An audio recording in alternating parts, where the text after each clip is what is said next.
We are in part 2 of a series that we're calling Breathing Room. And as you saw there, life oftentimes feels a little bit chaotic. It can feel a little bit overwhelming with all of the schedules and the to-dos and things that we have to check off the list, the priorities, the appointments. All of those things, sometimes good things, they can still produce something inside of us that just feels like this relentless cycle. And if we're honest, what we're really trying to do is just get to a place where we can catch our breath. And that's what this series is really all about. And so we started this last week, but let's do this together today. We're going to just take a moment and catch our breath. Can we do that? 1, 2, 3. So if you get nothing else today, at least you got to catch your breath for just a moment. The truth is, all of us kind of live in this rat race where we're all feeling this in different degrees and different ways based on our personality, but we all are asking this question somewhere. Is this what life is really supposed to be about? Is it just the hustle and just the grind? Now, the good news that we started to unpack last week is that God's way is actually better and that He has a different plan, and that from the very beginning, He wove into us the idea, the need to breathe, or the places where we have to have rhythms of renewal so that we can be focused. And so oftentimes what we're doing in this series is we're taking just a pause, a time out, and we're going to look at what that means and what God says. So today, here's what we're talking about: how to make the most of our limited time. Making the most of our limited time. Now, to set this up for just a second, I have a little hourglass timer. So you've seen one of these before. Don't worry, I won't preach for the whole hour. You're welcome.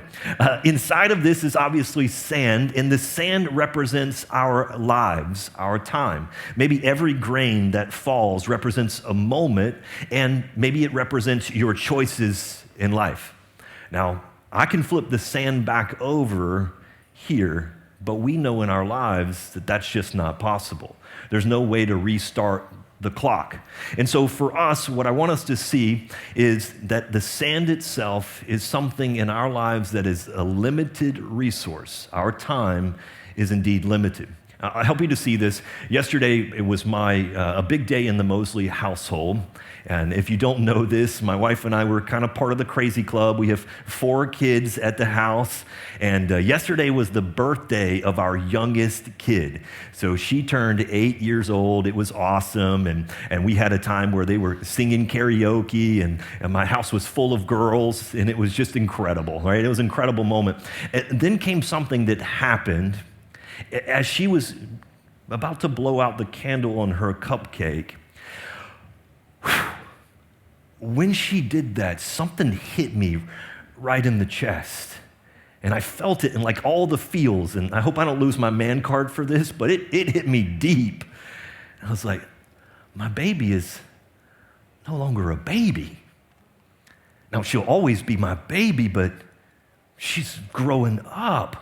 And then it really started to weigh on me, and I started to think, man, it's not just her. Like my oldest one, I just yesterday taught her how to ride her bicycle with training wheels, and now she's driving off in her own car, and I'm like, oh, I can't catch my breath. And then I started thinking, it's not just those two, it's also, I've got one going from elementary school into middle school, and one from middle school into high school, and my oldest is now looking at universities, and I'm like, what happened?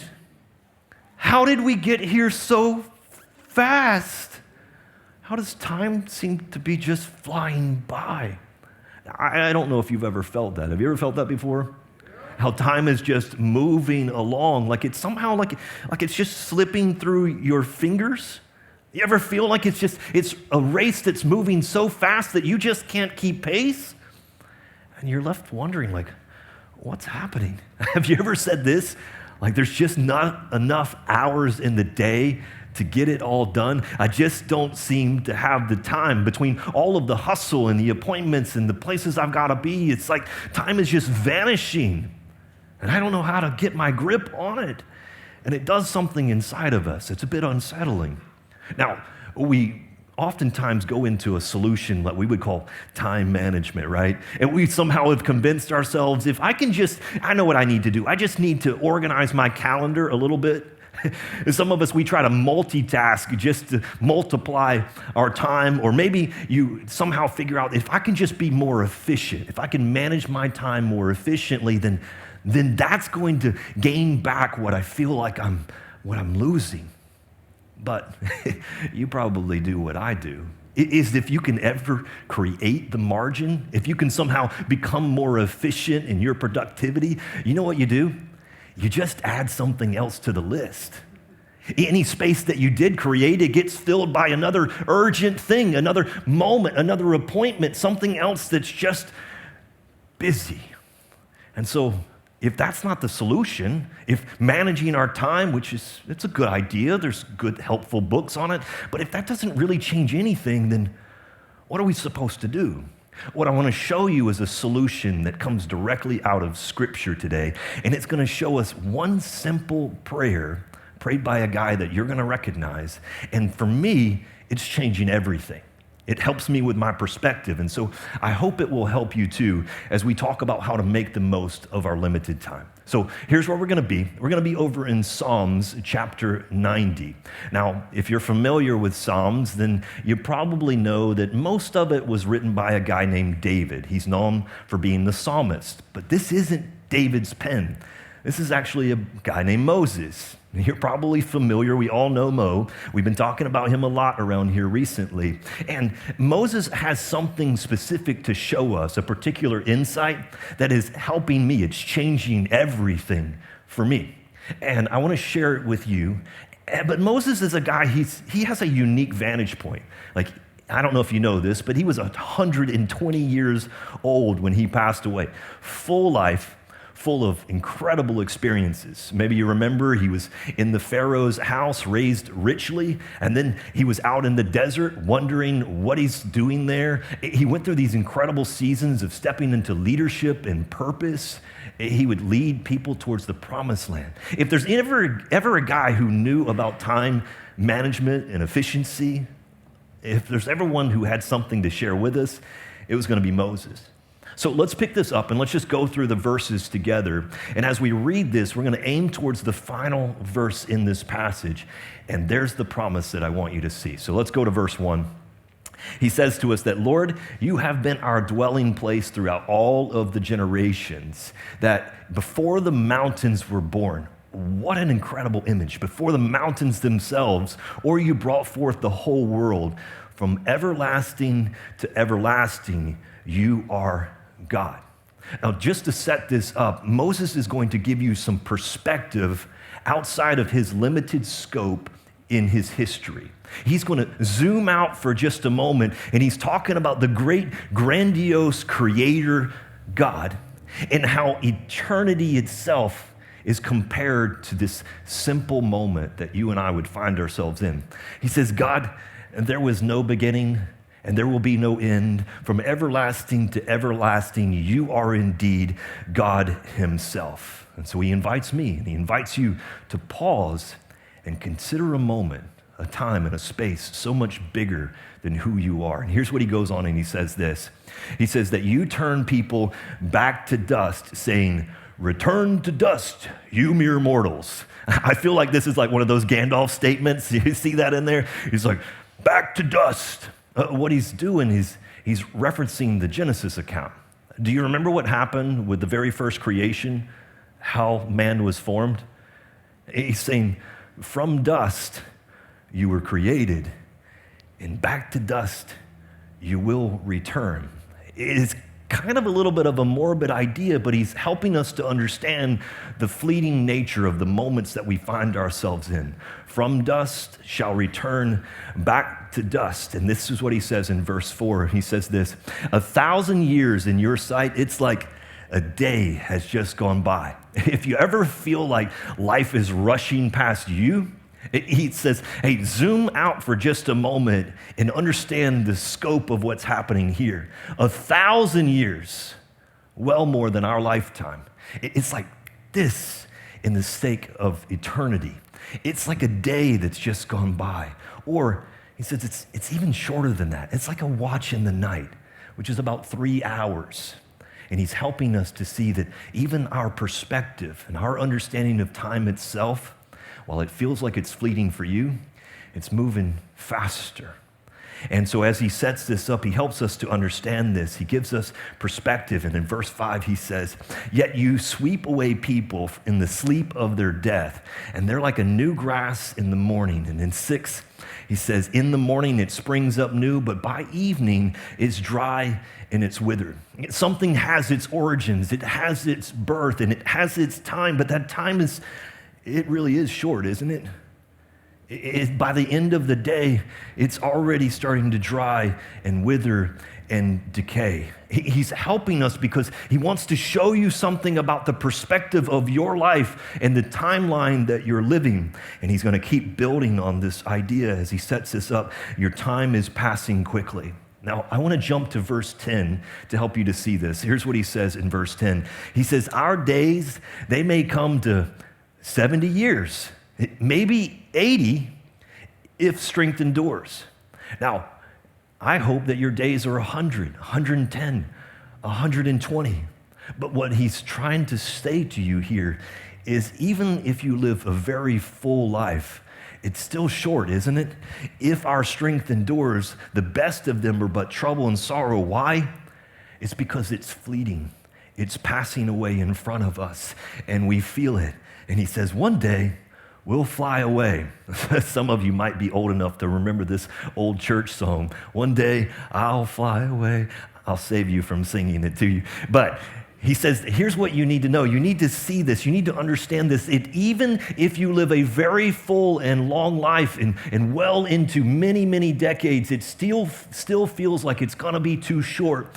And then here's what he says next. And this is the prayer. And it kind of has this promise on the inside of it. And I'm borrowing it, and I want you to borrow it too. So here's what he says in verse 11, and this is so foundational. He says, well, this isn't the promise. I got one more verse. "If only we knew the power of your anger, your wrath is as great as the fear that is due you." And this is a little bit of an awkward verse. Kind of feels like it's thrown in there. Just to simplify it and help you to understand this without translating from original to English, he's helping you to say that if you only knew, if you could have the perspective, if you could somehow see, then you would understand that reverence is due to him. In the context of what we're talking about, if you could just understand that he's the one that holds it all, that he's the one that has the timeline of your life, then maybe, just maybe, you might live your life according to his plans and his purpose for you. Now, here's verse 12. Here's what he says. Can we say this together? "Teach us to number our days." Let's do it one more time. "Teach us to number our days." Now, you can read between the lines here. He says to teach us as if we don't already know. He's saying, I've got to help you to understand something. God, would you show us, because it just doesn't come natural to us. He says, teach us to number our days. What does he mean by that? Well, if you've ever, I don't know, students, youth, if you've ever had midterms or a final exam and you put it on your calendar and you started the countdown. I've got 30 days. I've got 15 days. I've got 5 days. Or if you're like me, I got 1 day until finals. Maybe that you've had a surgery and it was a big one. I've had some of those. You know what I did? I put it on my calendar. And I watched as the days were numbered, counting them down. Maybe you've been married, and especially women, you've marked it on the calendar, and you know in 6 months, 15 days, and 16 hours, we're going to say, I do, happily ever after. You've done this naturally. You've counted down your days. But somewhere in this idea, when it's not an appointment that I can put on my calendar, we begin to lose sight of the idea that those days are numbered. And he's trying to help us to gain some perspective in this moment. He says that even if you live 70 or 80 years, even if you live 120 years, what you got to understand is those days, they do come to an end. The sand, it will eventually run out. And here's what he promises, that if we could somehow get a hold of this, watch what he says. He says, teach us to number our days that we may do what? We may gain a heart of wisdom. Now, what he's saying to us is, God, here's my prayer. It doesn't come natural. I tend to kind of waste a lot of my days. They just keep coming and going. And a day turns into a week turns into a month, and now another year has gone by. And it's like a blink. And I know, God, compared to your eternal timeline, it's even shorter and it's faster. It says, but God, I lack the perspective. It's somehow difficult for me to understand, to comprehend, to live as if my days are numbered. Will you help me to learn this lesson? And if I do that, I know that I'm going to gain a heart of wisdom. Now, what is wisdom in this? It's one thing for you to know something between your ears. That's just knowledge. Wisdom comes into play when I actually live differently. I construct my days based on the idea that my time is numbered. It's limited. It's not endless. And so what's Moses doing here? He's trying to help us understand something really important. Here's the truth that he wants you to get. And you already know this because you're smart. This is it. He says, your time, it's limited. It's finite. It's not endless. And we know this because we've lived enough life that we've seen some other folks' time come up. Some even got cut short. Some lived incredibly long lives, but some, the moment was so fast. It was too brief. They came and they went. In the scope of our lives, we understand this here, but something happens. Here's the problem, is that we live differently, don't we? We live as if our time is not limited, but limitless. You know what we do? Here's what we do. Here's the truth of it, is we begin to live our lives in the ways as though it is unlimited. You'd probably do what I do, is sometimes you put off what matters most. You keep telling yourself, I know it's important.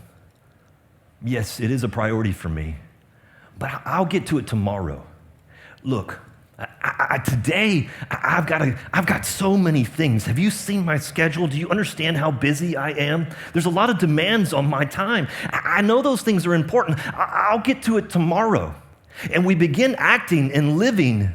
We know that our days are numbered, but we live like there is infinite amount of them. And we assume that we're going to have time for it.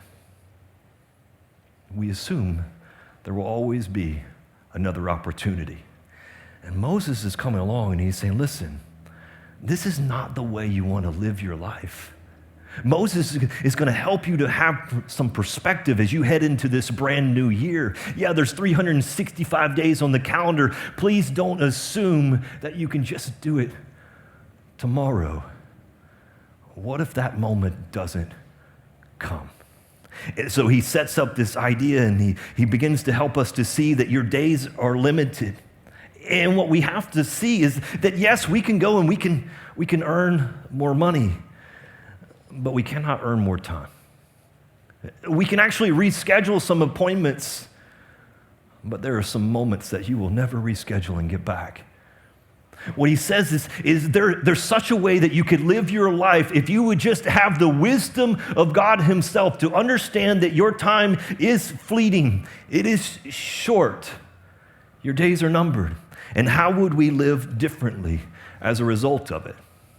There's simply no way to go back and reverse time, to put more sand back in our clock. Once it's gone, it's gone.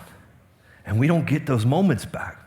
Now, I don't do this on purpose, and you probably don't either. I don't just sit around and let me just waste my days, let me waste my opportunities.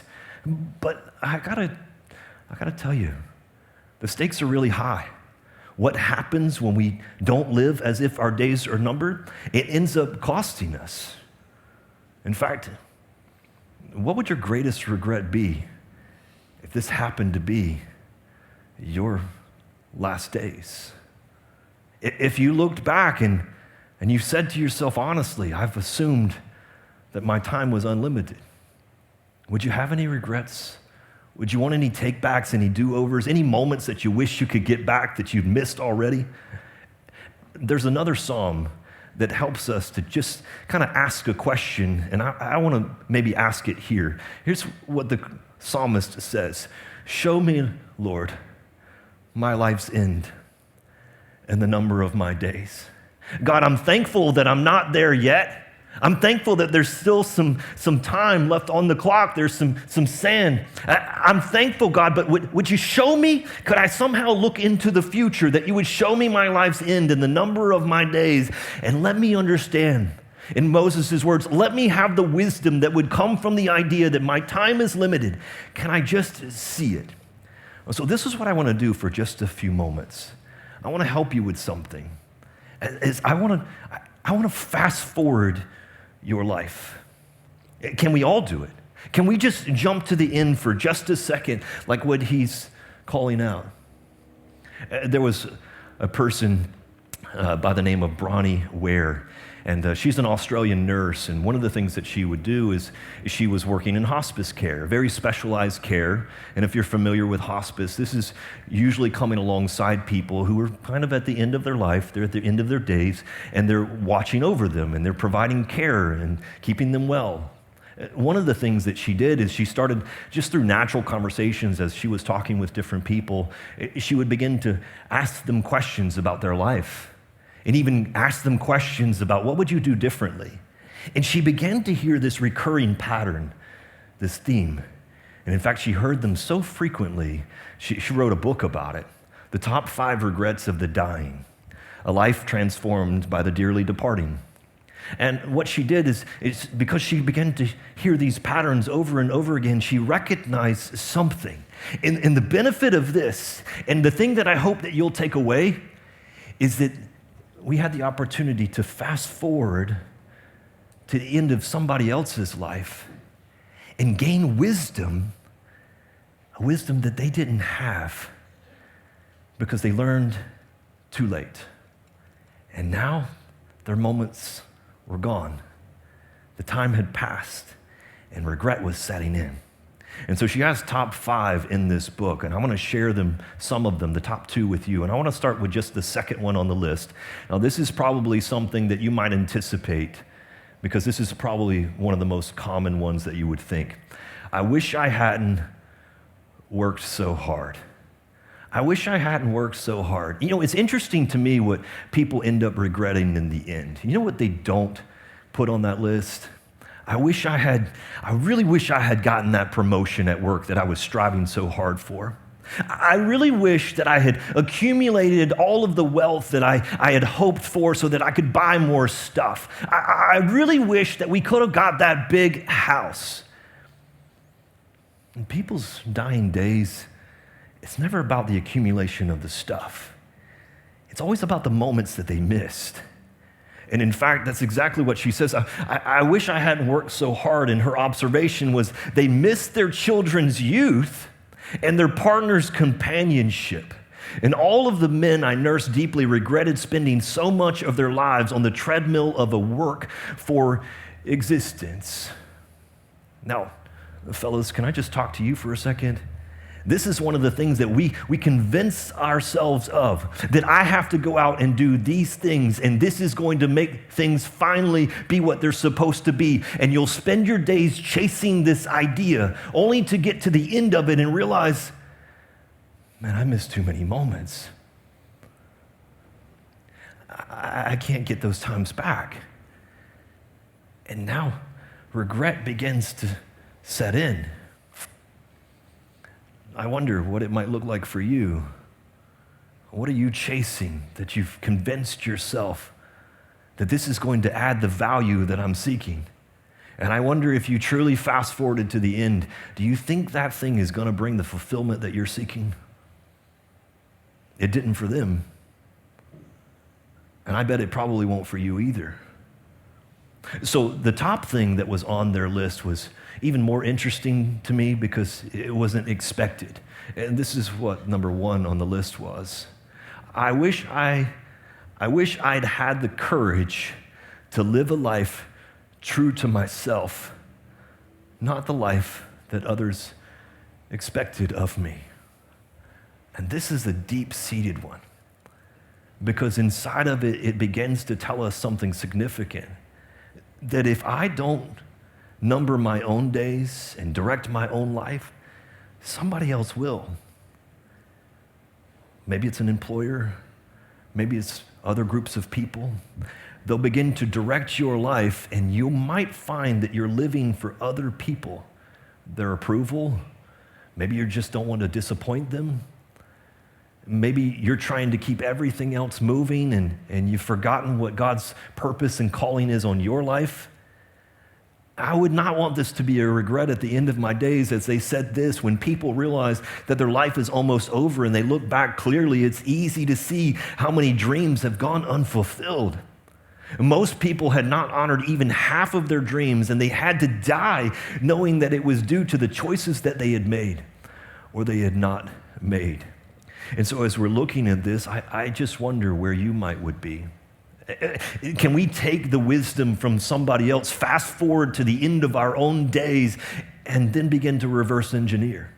Would there be anything that I would want to change? Is there any relationships that I would want to have invested more into? Are there any moments that I wish I had slowed down for? And could we somehow take the wisdom of somebody else? Could we somehow realize that simply telling ourselves that I'll spend time with them or that person and I'll do this later, you know this, but you only get to live that season once. Your 20s, 30s, 50s, 70s. You only get that moment once, and there's no putting the sand back once it has run its course. And so what we often see is this idea of regret. And we somehow think that regret is going to come from a place of maybe I did too little. I wish I had, and if I had just accomplished, and we think that's going to be the place of regret in our heart.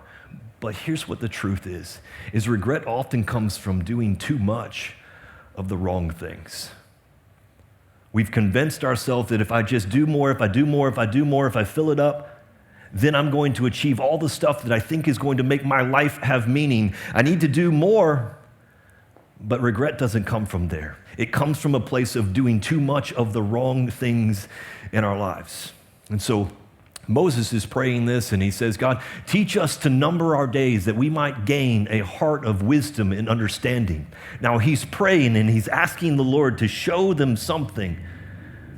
What if God had just answered his prayer today to help us to see what would it look like for us to practically number our days and for us to gain that kind of wisdom and understanding? I want to give you just a few simple things that for me, honestly, I don't have all of this figured out. I'm still trying to work this out. This is a real challenge for me, but I hope you'll go through this challenge with me. And here's one of the things, if we want to make the most of the time that we've been given, here's the first one. And we've talked about this. We have to start here. Recognize the idea that our time is limited. There is a finite amount. It is not infinite. And we know it, but are we living it? What does that look like? My wife and I, we've been having conversations about this concept a lot here recently. And in a lot of ways, it feels like we're not living as if our days are numbered. It feels like there's a lot of assumptions that are being made. We'll put the kids to bed tomorrow night. We'll always have this time with each other for date night. We'll do it next month. We'll always have our parents around. Today, we got to get stuff done. Our to-do list is long. There's a lot of things we have to accomplish. And we wouldn't like to admit this to you. But in a lot of ways, it feels like we're living as if our days are not numbered. Now, we're having some honest conversations at our house because we're not okay with that. And I wonder if you would have honest conversations with you or in your household. Maybe how are you living as if your days are not numbered? And what would you do differently if you understood truly, not just here, but here, my time is limited. And what I do with it matters. This is a conversation we're having, and so I hope that you will as well. Maybe you need to ask yourself, am I living this way? What would I do differently? And how would this change this? When we begin to realize that our time is limited, then we start to see it as something that we're supposed to steward. God, I want to honor you with the days that you have gifted me. God, if it's 50, 70, 80 years, whatever the number of days you've given me, they are a gift, and I'm supposed to steward them. And what we really end up doing is just filling them. Let me just fill another day. Let me just max it out. Is that the thing that honors you? Is that the thing that is in alignment with how God has created you? Is that what's in alignment with your heart? This would bring us to the second thing on the list, is to prioritize what matters most. If you recognize that your time is indeed limited, as if it will indeed run out, the next thing you're going to need to do is to prioritize this. Now, again, you know this, but not everything in this life requires or should have equal attention. There's always going to be other things, other opportunities, other appointments. There's always going to be other things that are calling for your attention, for your affection. Not every one of them should get your best. It's okay to prioritize. Have you ever done this? Do you actually have a list that helps you? Do you know what is most important to you? If you don't, you're just going to waste every day, and it is numbered. I've been revisiting mine here recently, and I'm just going to share mine with you, and you don't have to adopt it as your own, but you should have your own list. Now, I'm a Christian, I'm a Christ follower, and so for me, as I'm evaluating my priorities about what matters most, God is at the top of that list. My relationship with God, it matters so much to me. Now, of course, you might imagine that being the thing as a pastor, but sometimes there's a gap between what I'm saying and how I'm living out that value. And so if God is important, am I making room and making space? Another thing that was on my list, and this is number 2, and this might not sit as well with you. Me, myself, I. Well, that sounds selfish. You put yourself on the list? Yes. Flying at 30,000 feet, please put your own mask on first before you help somebody else. If you're not in a position where you are looking after you, if you're not in a place where you can and take your own breath, then you're not good to your family, your friends, your colleagues. You're no good to anybody else.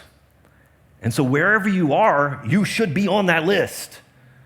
3 for me is my family. Now, specifically in this order, is my wife, and then my children. Do you hear that? My wife, and then my children. And after that would become my work, my career.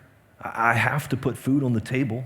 It's a responsibility of mine to make sure that my household is provided for. So it's on my list. Notice where it is in my order. And then would be my ministry or my church. What is God calling me to be a part of? And it's one of my greatest honors to be a part of that here with you. It's on my list. It's one of my top 5 highest priorities in life. And can I tell you that almost everything else, it takes a second seat. You need to know what is important for you in your life, because if you don't, somebody else is going to define what should be important for you. And then at the end of your days, you will have lived the life that somebody else dictated to you. And as we just saw, that's the thing that oftentimes leads to one of the greatest regrets that we could experience. I wish I had lived a life that was true to who God had created me and called me to be. I wish I had honored Him with my decision making. And so what does that look like for you? Are you giving your best time to the things that actually matter most in your life? Usually, while we say it, it's lip service.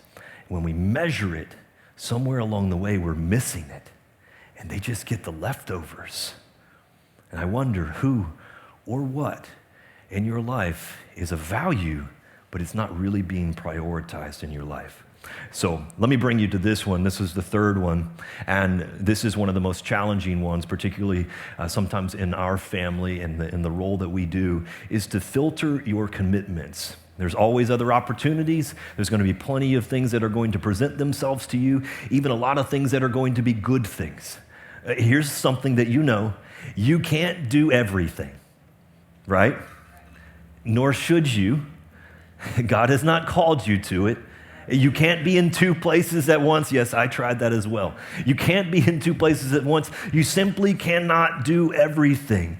And if you don't prioritize, if you don't figure it out, you're going to miss this. And here's what you have to understand, is every time you say yes to one thing, you're saying no to something else. Every yes here is a no here. And every time that you have to make a decision, you're going to make some sort of trade-off in what you're doing with your energy, your emotion, your physical presence, and your time. And so what you need in your life is some sort of filter to help you to process all of the stuff that's coming at you and sometimes overwhelms you. You need some kind of filter in your life. In Moses, when he's praying, he says, God, help me to number my days that I might gain a heart of wisdom. That I might have wisdom to filter, to understand what it is I'm saying yes to. So let me help you with this. Every opportunity that presents itself to you, your first question on whether you say yes or not is not pulling out your phone and seeing if that calendar date is available for you. The question that you should ask is it wise? Is this the best way for me to spend my time and my emotion? Is this the wise thing for me to do? My days are limited. I only have so much time. Is this the wisest thing for me to do with it? That's question one. The second thing that would help you inside of this is, does it align with my priorities and God's purpose? Once you're very clear on what matters most in your life, this gives you a framework where you can filter everything that is coming at you. Does this thing, even if it's a good thing, does it align with my priorities and God's purpose? As you're asking these questions, then you're having to maybe say, if I say yes to this, what will I say no to? And that's a good question. When I say yes to being here and working late and staying after, you know what I said no to? Putting my kids to bed, kissing my wife goodnight. Every one of them is a trade-off.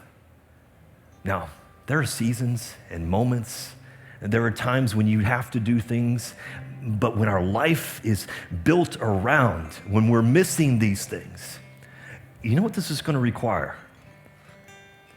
It's a two-letter word. It's difficult for some of us to say it. No. I don't mean to run my wife under, but this is a difficult one, especially in what we do. Can I just be honest with you for a moment? It is one of our greatest privileges to be a part of a community like this. And there's so many wonderful opportunities, so many things that we would love to do and to be a part of, so many invitations, and I'm so grateful for them. We want to be at all of those things. We want to be a part of those things because they're important to us.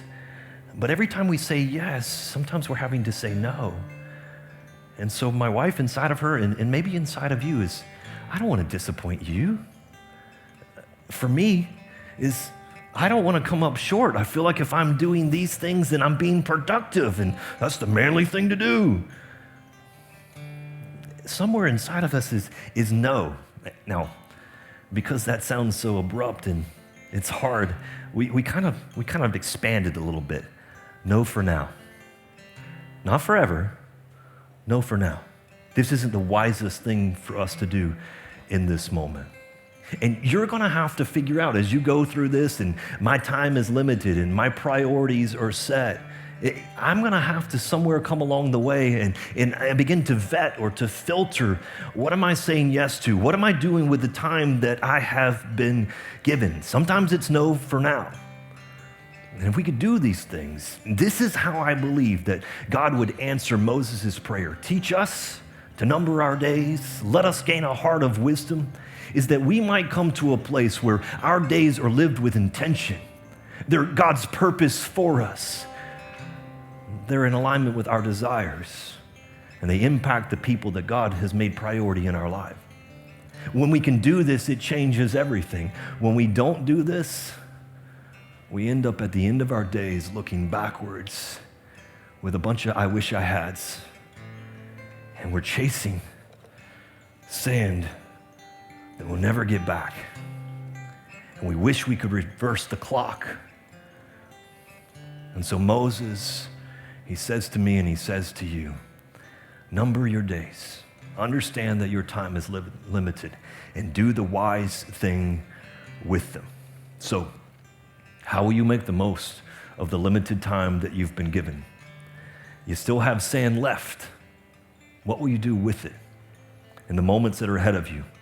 And every grain of it is a gift. Every moment counts. And what you do with it, it is your choice. And so I hope that you'll live intentionally, that you'll number your days, that you'll have the wisdom of perspective. And I want to pray for you, but I want to encourage you. What would it look like if we were a people of God's purpose with high priority? What would it say to the world around us? And more importantly, what would it say to the people in your world, in your home? Let's pray. Father, will you help us with this difficult idea to move beyond what we know into it actually becoming the wisdom of the heart? God, will you help us to number our days? We thank you that they are a gift that you've entrusted to us. Teach us to steward them well. God, I pray for my friends in the house that as you're speaking to them in this moment, that you're helping them to see what the priorities should be. You're helping them to evaluate and close the gap between how they've been spending their time and the way that you're calling them to. God, would you give us the courage and strength to trust you with each of our days? And when it feels like there's so much other things that still have to be done, we give those things to you. We seek you first. We make you the priority. God, teach us to trust. In Jesus' name, amen.